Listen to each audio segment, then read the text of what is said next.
Blinded by the Light is a 2019 film inspired by a memoir called Greetings from Bury Park, Race, Religion and Rock and Roll by journalist Sarfraz Manzoor, and I apologise for the pronunciation if I got it wrong, which explores his life and love of the boss, Bruce Springsteen. It's 1987 in Luton, where we find Javid, who writes poetry as a means of escape from the intolerance of his hometown and the stubborn views of his traditional father. He also writes lyrics for his best friend Matt's band. Now one day, he is given some Bruce Springsteen cassettes which, once he listens to them, changes his life. The music speaks to him and he feels finally understood and able to express himself in ways that he felt he couldn't do before.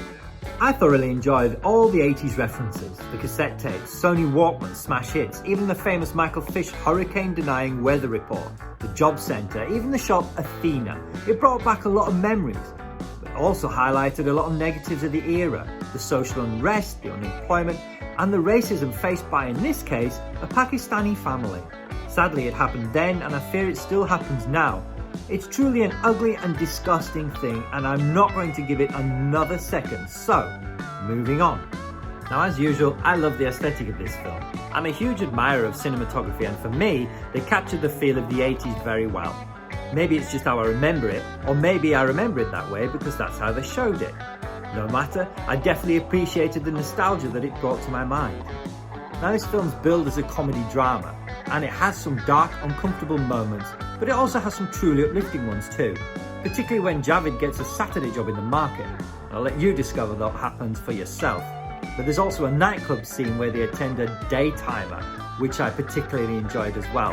I totally got their need for escapism. It'll come as no surprise that this movie has an absolutely brilliant soundtrack. It kicks off with the Pet Shop Boys, and then goes through Mental as Anything, to Tiffany, and of course, Bruce Springsteen. 80s music is always a winner for me. So this movie is basically a feel-good nostalgia fest for the 80s. It shows the highs and the lows of the decade, Thatcherite Britain in full swing. It shows the NF and their racism. I know I said I wasn't going to give it another second, but there it is, that's it. And it actually illustrates the struggles that this Pakistani family went through. And because it's based on a guy's real life experiences, it's done really well and with a lot of empathy, I felt. I certainly understood their desire for escapism and the desire to feel more than what they had. And I appreciated the way Bruce Springsteen's music was interwoven into it. I suppose that's the point, because that's what the memoir's based on, this guy's life and his love of Bruce Springsteen and how it made him feel understood.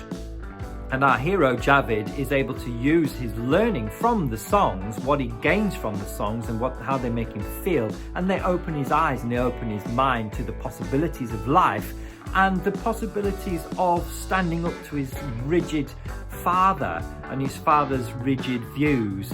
And in doing so, I don't want to use the word educate, because his father's not ill-educated or uneducated at all. It just changes his father's views on his son, and it's a real growth story for both of them.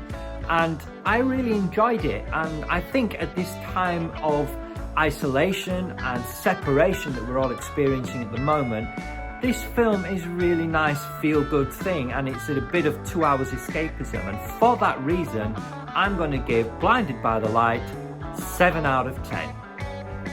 Thanks for watching. If you liked what you saw, please like and subscribe to see all future content.